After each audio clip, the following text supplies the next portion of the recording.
Sapa Indonesia Pagi bersama saya Mario Sarong. Saudara, 17 hari pencarian akhirnya Syafiq Ri dan Ali Razan, pendaki asal Magelang yang hilang di Gunung Slamet, ditemukan.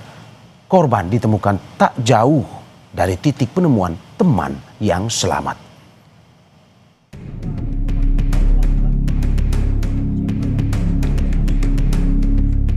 Syafiq Ri dan Ali Razan, pendaki asal Magelang yang hilang sejak Desember 2025, akhirnya ditemukan. Tim SAR dan relawan masih melakukan proses evakuasi melalui jalur timur di Pajaya, Desa Cilekatakan, Kecamatan Pulau Sari, Kabupaten Pemalang, Jawa Tengah.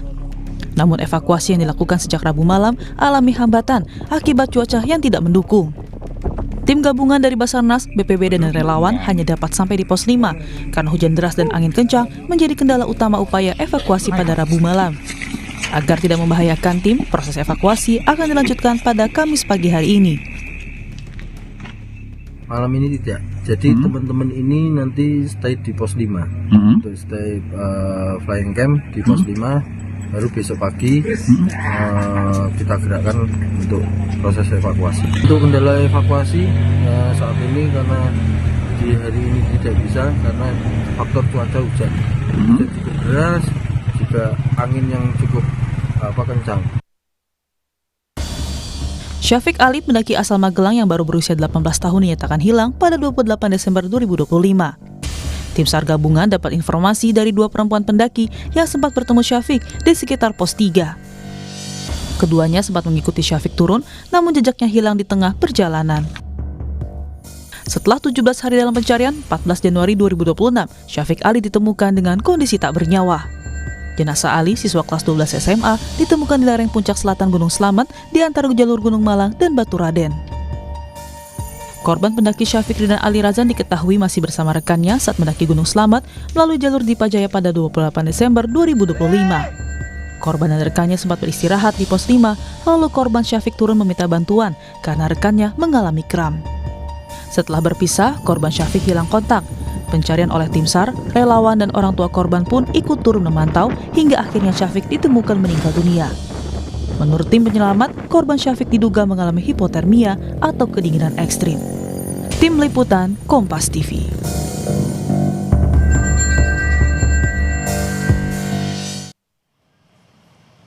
Informasi terkini terkait evakuasi jenazah pendaki Gunung Slamet yang ditemukan meninggal dunia, kita tanyakan langsung kepada relawan Wanadri, Ari Afandi, melalui sambungan daring. Selamat pagi, Mas Ari. Selamat pagi, Mas Mario. Terima kasih, Mas Ari, sudah bergabung di Sapa Indonesia Pagi pada hari ini. Mas, kalau kita lihat dari informasi bahwa jenazah sudah ditemukan, apakah evakuasi sudah selesai atau masih terus dilanjutkan hari ini, Mas? Untuk evakuasi untuk hari ini masih dilanjutkan. Ya. Karena memang kemarin pada pukul 10.49 ditemukan, itu masih dalam proses pengemasan, dibungkus agar rapi dan dibawa ke bibir Punggungan untuk bisa pagi dievakuasi ke Punggungan menuju titik yang direncanakan untuk evakuasi. Demikian. Oke, berarti evakuasi ini langsung diantarkan ke keluarga atau dibawa ke rumah sakit, Mas, jenazahnya? Untuk rencana evakuasi ini akan diantarkan langsung ke keluarga dan dibawa ke rumah sakit. Dari rencana kemarin yang sudah dimusyawarahkan di base camp di Pajaya. Demikian, Mas Mario. Oke, evakuasi lanjutan ini saya dengar ada kendala karena cuaca yang tidak mendukung di sekitar wilayah evakuasi. Betul seperti itu, Mas? Betul, betul, Mas Mario. Di hari Rabu, pada saat penemuan dari teman-teman pencari, itu tim Ban Pentol, ya, nama kami sebutkan Ban Pentol tadi, Bantuan Pencarian dan Pertolongan. Ya, jadi itu memang terjadi cuaca yang memang sangat buruk. Pukul 15.00 sudah selesai pengemasan, survivor dikemas dengan rapi dan cuaca sangat buruk, hujan, angin kencang, serta kabut. Demikian, Mas Mario. Oke, Mas, kita kembali ke beberapa hari sebelum akhirnya ditemukan jenazah tersebut. Bagaimana proses yang berlangsung? Benarkah dalam proses pencarian ini menemukan ya begitu banyak kendala, begitu banyak hambatan? Betul, Mas Mario. Jadi memang pencarian ini adalah pencarian tahap kedua. Pencarian tahap kedua yang sebelumnya sudah dilakukan sama teman-teman Basarnas. Jadi di tahap pertama itu sekitar 10 hari pencarian itu nihil. Jadi pencarian pertama ditutup. Kami dari tim relawan, seluruh gabungan dari pencinta alam, Mapala dan relawan-relawan yang ada itu mulai melakukan pencarian di hari ke-13. Di hari ke-13. Dari hari ke-13 kita mulai pencarian, masuk ke Basecamp Dipa Jaya, membuat struktur organisasi SAR. Kami putuskan melakukan tahap 2 dibuka. Di bawah koordinasi dari Wanadri. Di bawah koordinasi dari Wanadri yang membackup seluruh kebutuhan operasional dari operasi SAR Shafik Ali ini. Demikian.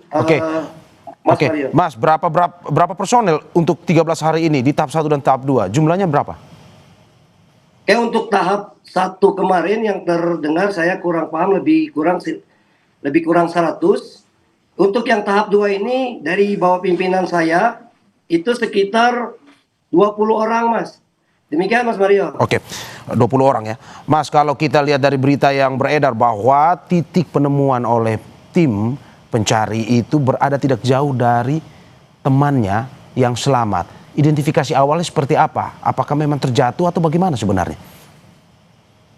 Baik, Mas, saya pastikan untuk bahwa jarak dari antara temannya itu berpisah, bukan dievakuasi. Kalau yang dievakuasi temannya itu di pos 9, sedangkan untuk survivor sendiri, Shafik Ali ini bersama Himawan itu berpisah di arah jalur Punggungan Gunung Malang. Jadi agak jauh, lebih kurang sekitar 3-4 kilometer dari mereka berpisah. Demikian, Mas. Oke.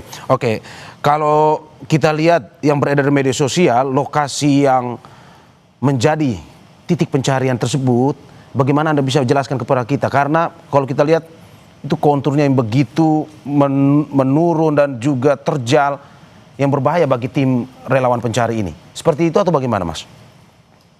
Betul, Mas. Jadi memang jalur di Gunung Selamat ini memang terjal sekali.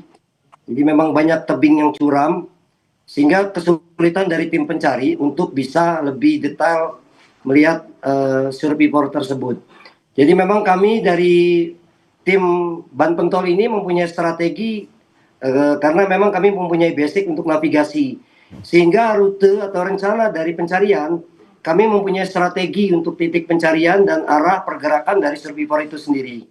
Jadi makanya kami lebih mengarah kepada jalur Gunung Malang. Sebab survivor berpisah Ali dengan Himawan itu di jalur Punggungan Gunung Malang. Demikian, Mas Mario. Ya, karena sangat berhati-hati mungkin juga bisa akhirnya memakan waktu yang lama ya, Mas. Betul, Mas Mario. Jadi memang dari tim pencarian pertama memang memakan waktu. Hanya dari tim relawan kita ini itu hanya membutuhkan waktu 2 hari saja untuk pencarian di tahap 2. Yang di hari pertama kami menemukan ceceran dari dompet, trekking pole, senter, jas hujan, emergency blanket, sarung tangan, handphone, dan kabel charging. Demikian, Mas, dari temuan tersebut kami menganalisis untuk pengembangan kemana Ali pergi. Demikian, Mas Mario. Oke, apakah ini juga yang membuat pada akhirnya sebelumnya kan sudah dihentikan oleh Basarnas? Apakah tahap 2 ini yang karena tadi menemukan barang-barang milik korban, pada akhirnya tim pencari melanjutkan tahap kedua itu? Tidak, Mas, tidak. Jadi kami yang menemukan barang tersebut, tidak ada lanjutan. Jadi teman-teman Basarnas itu datang dari informasi dari kita. Jadi mereka baru datang. Jadi yang mendapatkan itu tim Ban Pentol, Mas. Ya. Oke. Mas, sampai saat ini bagaimana dengan komunikasi bersama pihak keluarga? Dan apa respon pihak keluarga ketika 13 hari dicari baru ditemukan? Oke, Mas, saya revisi 17 hari dicari. Oke, 17 hari ya. Terima kasih atas revisinya. Ya, jadi pihak keluarga sudah ada di Desa Dipajaya. Mereka memang sudah memantau dari pencarian tahap 1 dan sampai sekarang. Demikian Mas Mario. Oke, untuk evakuasi berikutnya jenazah untuk dibawa ke pihak keluarga seperti apa Mas? Apakah akan melalui jalur yang sama seperti pada saat jalur pencarian atau akan berbeda? Baik, jadi rencana yang sudah kita bikin skenario untuk evakuasi, itu kita akan menggunakan jalur dari Dipajaya. Kenapa? Karena kami memang melihat Ali dan Himawan melewat jalur Dipajaya untuk pertama kali dia registrasi pendakiannya. Memang agak jauh ya, jalur menuju Dipajaya dari titik temuan itu bisa memakan waktu 2 jam sampai bertemu dengan jalur Dipajaya. Jadi memang nanti evakuasi kita akan kembalikan langsung ke jalur Dipajaya. Demikian Mas Mario. Oke, karena mungkin berbeda, butuh berapa hari Mas untuk bisa sampai ke pihak keluarga jenazah? Estimasi dari kita itu sekitar 6 jam sampai 8 jam untuk evakuasi sampai di titik desa Basecamp Dipajaya. Demikian Mas Mario. Oke, untuk pencarian pada hari ini terakhir Mas, akan dimulai, evakuasi yang akan dilakukan pada hari ini akan dimulai pada jam berapa? Baik, untuk evakuasi tadi sudah diangkat perlahan-perlahan dari pukul 07.00 dengan cuaca hujan kabut gerimis ya, hujan gerimis itu dia berkabut serta angin kencang.